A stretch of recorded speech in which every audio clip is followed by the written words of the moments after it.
Hello dear friend, welcome to another video in digital view.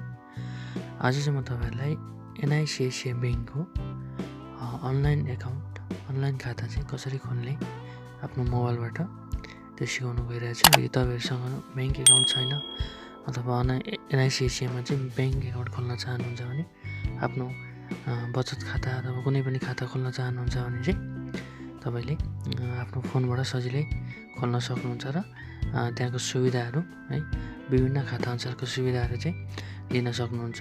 So आजको video सुरु गर्नुभन्दा अगाडि कृपया भिडियोलाई लाइक गरिदिनु होला र च्यानलमा नयाँ हुनुहुन्छ भने सब्स्क्राइब अवश्य गरिदिनु होला।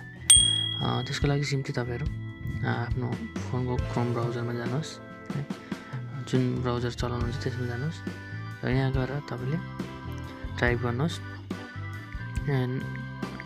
NIC एसिया अकाउन्ट ओपनिङ भनेर है, NIC एसिया अकाउन्ट ओपनिङ भनेर सर्च गर्नुभयो भने तपाईको यहाँ यस्तो इन्टरफेस आउँछ। यो पहिलेलाई ओपन गर्नु होला, अनलाइन एप्लिकेसन एप्लाई नाउ भनेर र तपाईले यस्तो ओपन गर्नु भने तपाईको एउटा यहाँनिर यस्तो किसिमको इन्टरफेस आउँछ है। यसलाई सिम्पली स्किप गरिदिनु होला यहाँ है, यसलाई स्किप गरिदिनु होला र यहाँ देख्न सक्नुहुन्छ यो खालको इन्टरफेस चाहिँ यहाँनिर आउँछ है। अब तपाईले अकाउन्ट खोल्नको लागि सिम्पली यहाँ माथि एप्लाई नाउमा क्लिक गर्नु होला। यस्तो म एप्लाई नाउमा क्लिक गर्छु र एप्लाई नाउमा क्लिक गरिसकेपछि चाहिँ यहाँ तपाईलाई देखाउँछ तपाईले के चाहिँ एप्लाई गर्न आँट्नु भएको है, लोन गर्न आँट्नु भएको कि अनलाइन अकाउन्ट हो कि हैन, फिक्स्ड डिपोजिट हो कि अनलाइन क्रेडिट कार्ड हो कि सबै तपाईले गर्न सक्नुहुन्छ। यदि तपाईको अलरेडी अकाउन्ट छ भने लोन एप्लाई गर्न सक्नुभयो, डिमान्ड एप्लाई गर्न सक्नुभयो, सीआरएन नम्बर एप्लाई गर्न सक्नुभयो, सबै कुराहरु चाहिँ एप्लाई गर्न सक्नुहुन्छ है त अलरेडी अकाउन्ट छ भने। र अब यसको लागि तपाईले अब हामीले यहाँनिर भनेको अकाउन्ट खोल्ने हो है, त्यो हुनाले गर्दा यसमा सेकेन्ड अप्सनमा क्लिक गर्नु होला यहाँ ओपन अनलाइन अकाउन्टमा। यस्तो किसिमको चाहिँ इन्टरफेस आउँछ है। तपाईले अब यहाँनिर तपाईले देख्न सक्नुहुन्छ विभिन्न कन्डिसनहरु छन् है, विभिन्न बचत खाताहरु छन्। यहाँ तपाईले सार्दै जानुभयो भने यहाँ यसरी सार्नु भयो भने विभिन्न बचत खाताहरु छन्। जस्तै तपाईलाई म सुरुदेखि चाहिँ आउँछु। तपाईमा 6 वटा बचत खाताहरु छन् यहाँनिर। यहाँ पहिलोमा हेर्न सक्नुहुन्छ न्यू प्रिमियम सुपर चमत्कारी बचत खाता भनेको छ र यसमा के कुराहरु इन्क्लुडिङ छ, के सर्भिस हामीले पाउँछौँ भनेर यहाँ तल जस्तो medical insurance coverage of 1 lakh for the account holder भनेको छ है।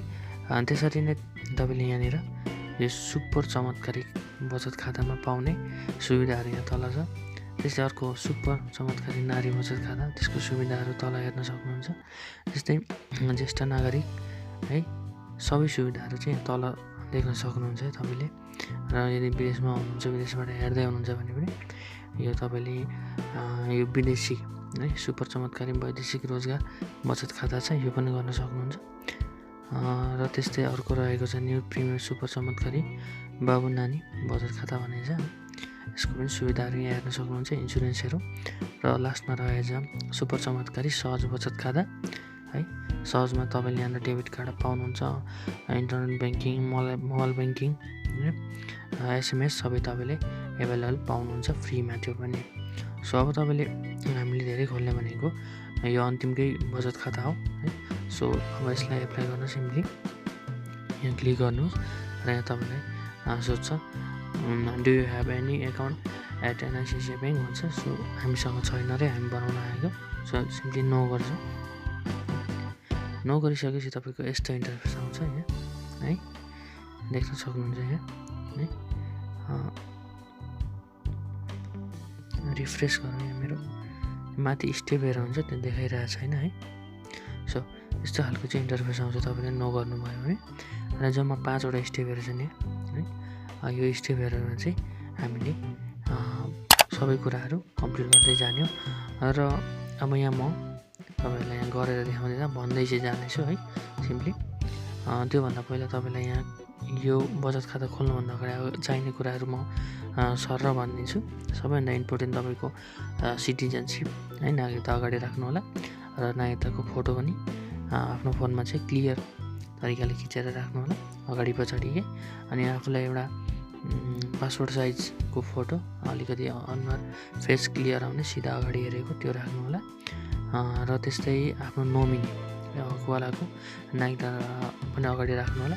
उहाँको नागरिकताको नम्बर चाहिन्छ है।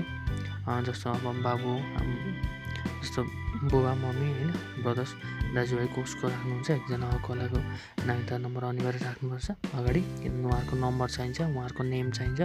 सो त्यो पनि राख्नु होला। र अर्को भनेको तपाईँलाई चाहिने भनेको घर नम्बर है। सेकेन्डमा एड्रेस भेरिफिकेसनमा तपाईँको घर नम्बर अनिवार्य चाहिन्छ, त्यो पनि राख्नु होला।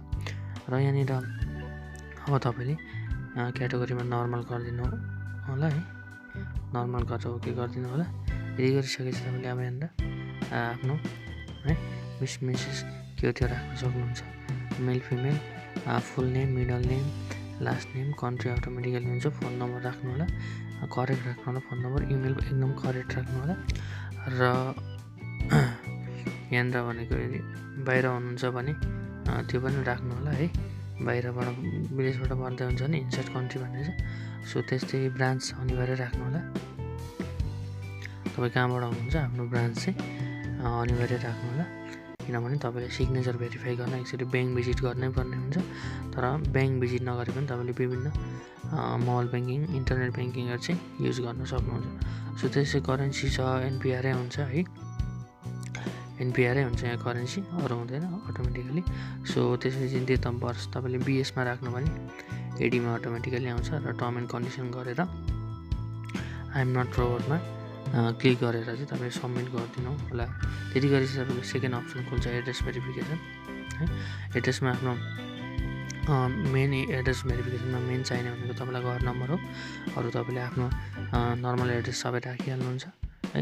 त्यसपछि थर्डमा चाहिन्छ तपाईँलाई नोमिनीको, जुन मैले हकवालाको कुरा गरेको थिएँ है। हकवालाको पनि नागरिकता नम्बर, नागरिकता name, father's name, grand father's name चाहिन्छ, त्यो राख्नु होला।